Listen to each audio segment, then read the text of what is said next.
Okay, so I have a plate subjected to two stresses in the x and y direction as shown, and then that corresponds to strains in the x and y direction. So I want to, from that, determine Poisson's ratio and the modulus of elasticity of the material. Okay, and what we need to do is use kind of the 3D generalized Hooke's law. Okay, because I'm going to have stress and strain in more than one direction, right? So the strain in the x direction is going to be 440 times 10 to the minus 6.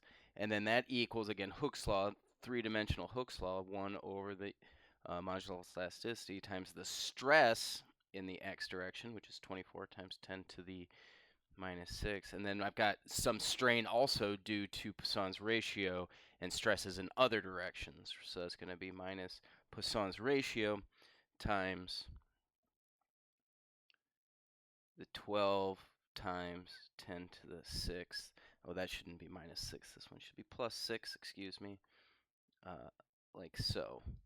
Then I do the same thing in the y direction, where I'm going to have a strain of 80 times 10 to the minus 6 equals 1 over e times its corresponding stress, which is going to be 12 times 10 to the 6 minus Poisson's ratio times the 24 times 10 to the 6. So what I have here is two equations, two unknowns. And again, stress in one direction causes a decrease in strain in the other direction. That's where that minus Poisson's ratio times that stress comes in. This is generalized Hooke's law, three-dimensional Hooke's law.